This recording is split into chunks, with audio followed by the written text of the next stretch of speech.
What if the best thing that could happen to Star Wars is the one thing none of us want to see? Do it. Do what? Just get it over with. What if Din Djarin dying would actually make this story stronger? That sounds wrong. It sounds cruel. He's the heart of the show, the protector, the constant. But that's exactly the problem, because stories like this don't last forever. And at some point, the story of the Mandalorian must become about legacy, about fathers and sons, and about preparing the future. Come on, you can have it.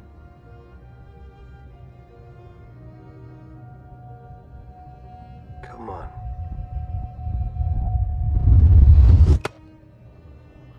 Din Djarin.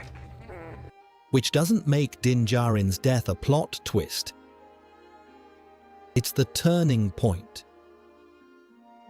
And whether we're ready for it or not, the Mandalorian may be heading toward that exact moment. So the real question isn't, will he die? The real story begins after the Protector falls. The real question is, what comes next? Din Djarin's sacrifice. Imagine the silence, the armor still, the dust settling.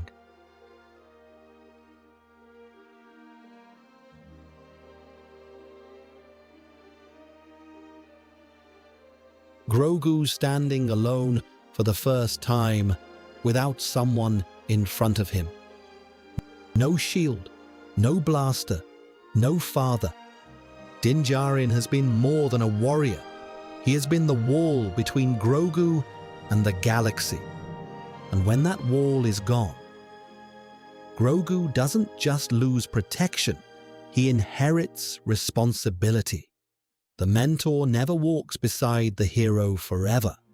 Obi-Wan falls so Luke can rise. Yoda fades so the burden can pass. Vader sacrifices himself so his son can choose a different path. The death of the Protector is not tragedy, it is ignition.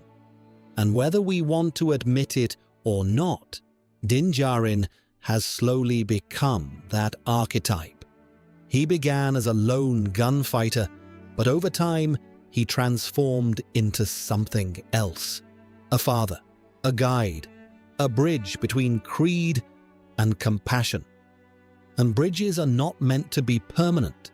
They exist to help someone cross. What happens to Grogu? If the Mandalorian dies, Grogu can no longer be carried. He can no longer be shielded from consequence. He must decide who he becomes, because Din's death would force Grogu into visibility, into responsibility, and into leadership. And that changes everything. He represents something new, something Mandalore nor the Jedi has ever had. A Mandalorian who openly wields the Force. Not secretly, not conflicted, but determined. He walked away from rigid Jedi detachment. He walked away from Mandalorian defiance of the Force. He chose attachment. He chose love. He chose Din. And if Din's final act is sacrifice, then Grogu's identity is no longer borrowed. It is forged. It would make him undeniable. And once he's undeniable, the galaxy starts watching. What happens to the Mandalorians? But the ripple doesn't stop there. Din's death would shake more than Grogu, it would shake Mandalore. Bo-Katan may have unified Mandalore, but unity isn't the same as identity. We'll scout the surface, find out what remains of the Great Forge, and establish a safe perimeter. Only then will we bring down the others.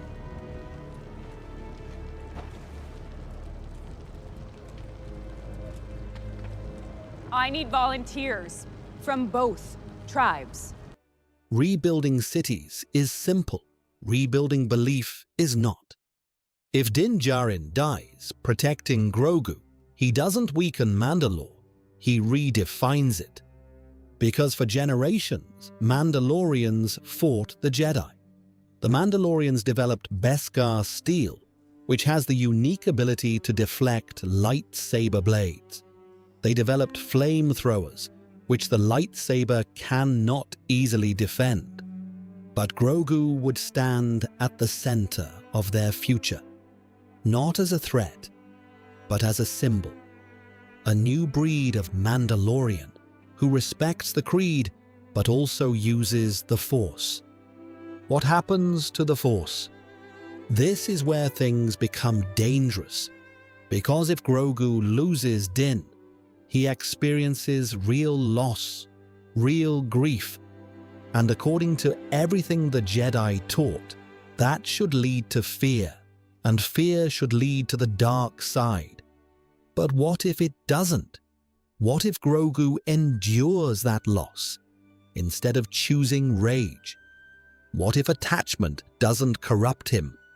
If that happens, then the Jedi were wrong about attachment, and the Sith were wrong about power.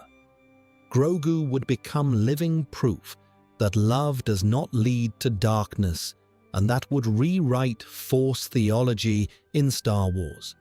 Din's death could spark something the saga has hinted at for decades. Balance that isn't built on suppression, but on integration. That's not small, that's revolutionary. What happens to the franchise?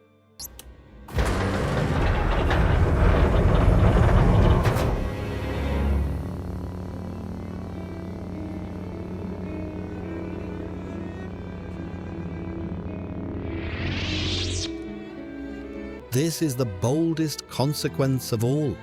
If Din Djarin dies, Star Wars proves something it hasn't proven in years. No character is permanently protected by nostalgia, not even the ones we love. That is maturity and growth. Grogu lives centuries beyond Din, which means he could anchor stories long after this era fades. He doesn't carry the Skywalker name, he isn't bound to old prophecy. He is new, and if Din dies preparing him, Grogu becomes the connective tissue of the future, not a relic of the past. If Din Djarin dies, it will hurt. It should hurt. But it would also complete the arc that began the moment he chose to protect a child instead of abandon him. He was never meant to be the future. He was meant to build it. And maybe the greatest act of protection is teaching someone how to live without you.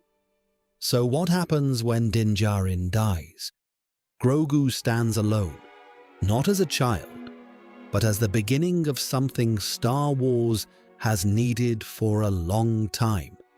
A future not anchored to the past, a hero not defined by legacy names. No, Din Djarin's death wouldn't end the Mandalorian.